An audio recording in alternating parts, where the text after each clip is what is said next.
You know that feeling of doing something the way everyone around you says is wrong, and having to just sit with the doubt while you wait to find out if you were right.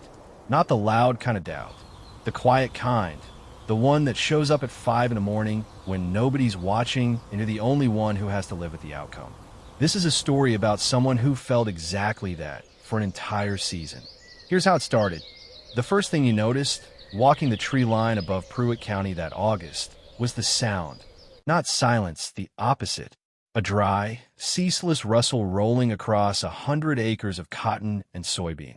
The sound of 10,000 small mouths working at once. Farmers stood at the edge of their own fields, hands on hips, saying nothing because there was nothing left to say. The leaves that had been green 3 days earlier were laced now, chewed down to the veins. Tractors idled uselessly on the turn rows. Men who had farmed this ground for 30 years crouched down, turned over a leaf, and found what they already knew they'd find. A fat, striped larva curled and feeding one of thousands. Word had gone around by CB radio and pickup truck window before it hit the extension office bulletin.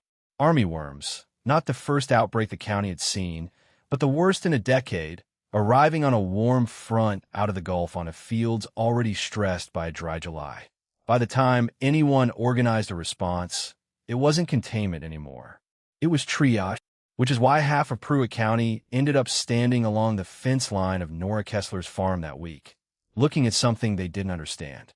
Nora's 120 acres should have been just as bad, worse even, by the logic her neighbors had used against her back in April. Her fields didn't look like fields. From the road, they looked like a quilt sewn by someone who'd never farmed a day in her life. Strips of cabbage running against strips of collards, ragged borders of dill and cilantro gone to flower, hedges of marigold and sunflower cutting across what should have been 40 unbroken acres of one clean crop. Ed Tolliver, who farmed this section next to hers and had told her to her face in the spring that she was turning good land into a garden club project, had said more than once that summer that she was going to lose it all and lose it in front of everybody. Now Ed stood at her fence with his cap in his hand, looking at cabbage heads that were still tight and green 40 feet from a strip of collards chewed to ribbons, and he didn't have anything smart to say because Nora's farm was damaged. Nobody could deny that. There were sections, a low collard block near the creek, a run of turnip greens on the east side that had taken a beating just like everyone else's. She'd lost sleep over those sections. She'd walk them at 5 o'clock in the morning with a flashlight, counting larvae, doing math she didn't like the answer to. But right next to that damage sat rows of cabbage and onion that were by any measure fine. Untouched almost. And nobody standing at that fence line could explain why the same outbreak that had gutted 300 acres of cotton a half-mile away seemed to lose its momentum the second it crossed on her ground. The same crops they had called a mistake were now the reason everyone wanted to know what she had done differently. Nora Kessler was 43 that spring, and she'd been farming this stretch of land for 11 years, ever since her father's knees gave out, and somebody had to keep the operation running. She hadn't grown up planning to be a farmer. She'd studied biology in college and worked a few years testing soil and water samples for a county extension lab. Only coming home when it became clear the alternative was watching her father sell off land 4 generations of Kesslers had worked. She knew dirt. She knew what was under a microscope. What she didn't know at first was how to run 120 acres and make the numbers survive a bad year. And she'd had bad years. 2 seasons before this one, a fungal blight ripped through her collard crop and cost her nearly a third of her income, because that third of her income had all been riding on one crop in one block planted the same week. She remembered standing in that field afterward, doing the math on paper because she couldn't stand to do it in her head, and thinking the problem wasn't the fungus. The problem was that she'd built a farm where one bad week could take out a third of everything she had. That was the seed of what came next. Though it took 2 more years of reading, night classes, and calls to an old professor before she had something like a plan built around debt she'd inherited along with the land, real enough that every season had to work. She didn't have capital to gamble with. What she had was a stubborn streak and a habit of writing everything down. The plan wasn't radical in the way her neighbors thought. It had names, companion planting, intercropping, integrated pest management, used by farmers longer than the tidy monoculture blocks that had become standard around Pruitt County. Nobody nearby was doing it at scale on 120 acres that needed a turn profit. Instead of one enormous block of cabbage, she broke the farm into a patchwork of strips. Cabbage here, onions and garlic there, collards in another section, each bordered by companion plantings. Dill and cilantro, left to flower instead of harvested early, drew parasitic wasps that preyed on caterpillars and hoverflies that kept aphid populations down. Marigolds and sunflowers along the field edges served as habitat, drawing pollinators and predatory insects, and, some research suggested, making it slightly harder for pests to locate their host plants by scent and sight. She rotated which sections held which crop year to year, so pests that overwintered near one crop wouldn't find it waiting for them the following spring. It wasn't random. It wasn't mystical. It was closer to what she used to do in the lab, build a system, then watch what the system did. Ed Tolliver wasn't the only one who thought she'd lost her mind. At the feed store that spring, more than one farmer asked her about it, half joking, half not. "You've got 120 acres, one older farmer told her, shaking his head over a cup of gas station coffee. "Why are you turning 40 of it into a garden experiment?" Another put it more bluntly, leaning on his truck bed at the co-op. "When harvest comes, you're going to wish you'd planted it the normal way. Machinery doesn't like your kind of farming. Buyers don't either." She didn't argue much. She tried explaining it once or twice and watched eyes glaze over. So mostly she said she was trying something and time would tell. It cost her some standing that spring. In a county where everyone can see everyone else's fields from the road, planting something unfamiliar is its own kind of public statement, and not everyone reads statements charitably. The differences started showing up in May, small enough she almost didn't trust them. She kept a paper notebook. She didn't trust herself to remember accurately and wrote down what she saw on her walks through the rows. More ladybugs in the sections bordered by dill than she'd ever counted before. Fewer aphids on the onions near the marigold strips. A noticeable difference in soil moisture between blocks with cover crop residue worked in and the ones without. Not everything went well. In early June, she noticed a dozen collared plants near the creek yellowing at the edges, wilting in the afternoon heat, even with the ground still damp underneath. She knelt and pulled one, and the stem told her what she already suspected, a fungal rot working up from roots that had sat in standing water since the last hard rain. She walked the block with a 5-gallon bucket, pulling the worst plants by hand, tilling the section under 2 weeks early. It cost her part of a harvest before the season had really started, and it reminded her, standing in that ruined corner with dirt under her nails, that this wasn't a system that fixed every mistake. It was a set of tools. Tools only worked if the ground underneath them cooperated, too. By midsummer, she'd settled into what she thought of, privately, as her real philosophy, the one she never quite managed to explain at the feed store. Farming wasn't only about growing one crop as efficiently as possible. It was about managing risk. A single pest could move unchecked through 120 acres of one susceptible plant, the way that fungus had taken a third of her income 2 years back. A landscape broken into different crops, structures, and flowering habitat could be harder for a single problem to sweep through all at once.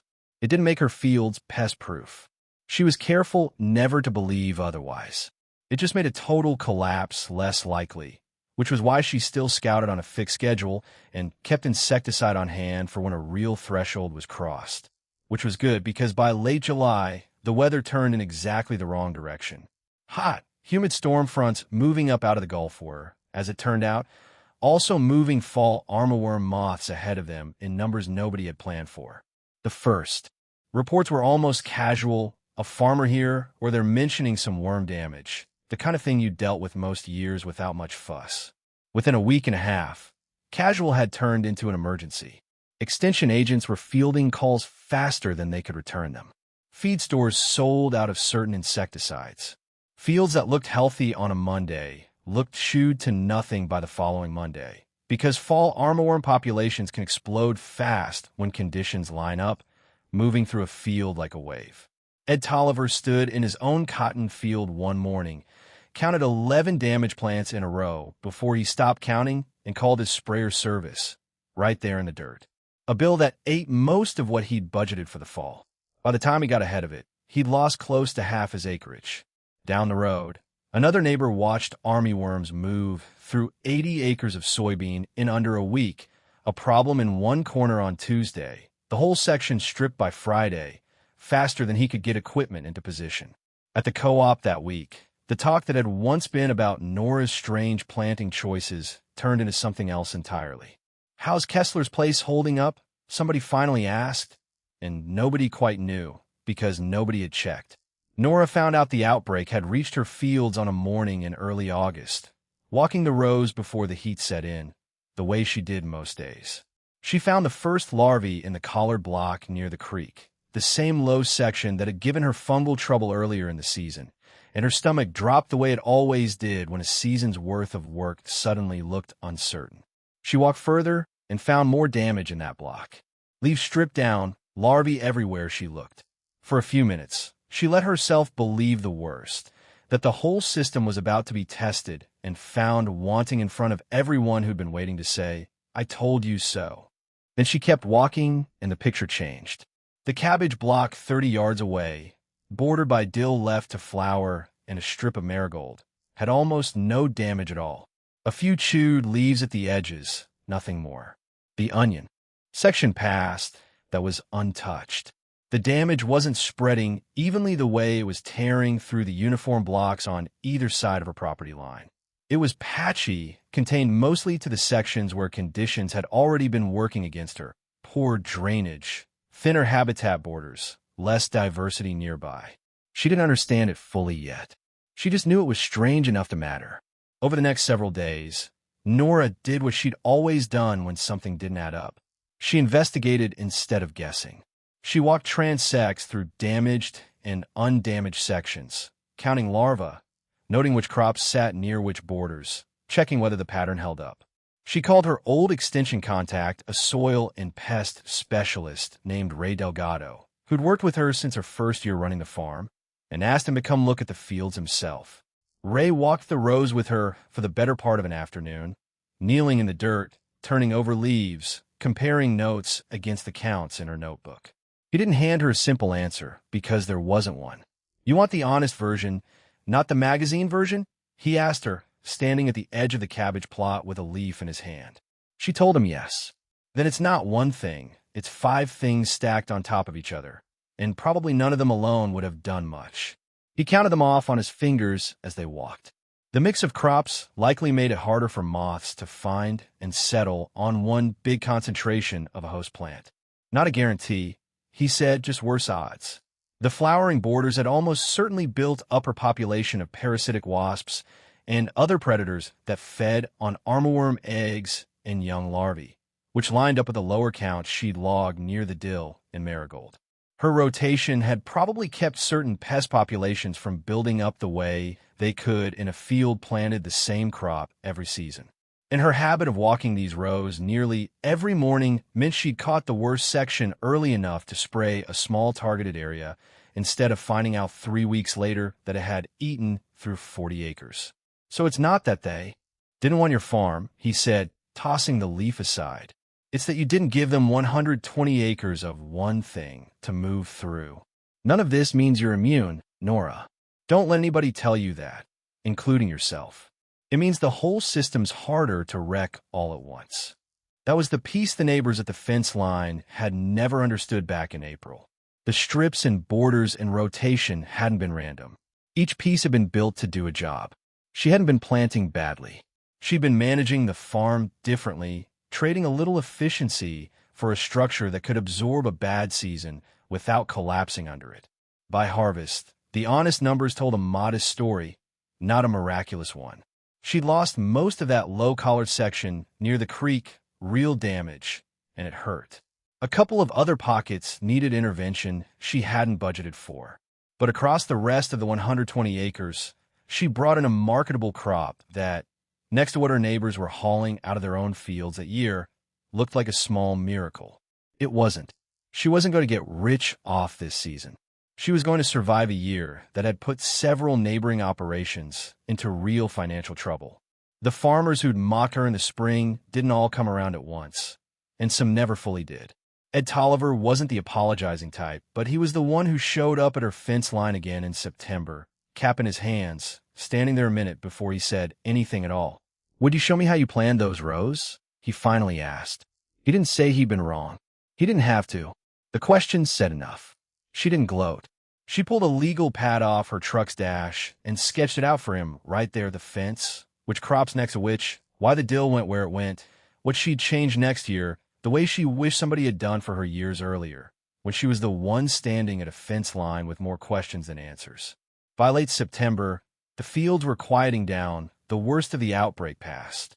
Most of the county's farms were left counting losses in one form or another. Nora walked her rows the way she had that first. Tense week passed the same cabbage and collards, the same borders of marigold gone leggy past their bloom. The farm looked almost the way it had at the start of the story, patchy, uneven, not the tidy blocks her neighbors had wanted to see.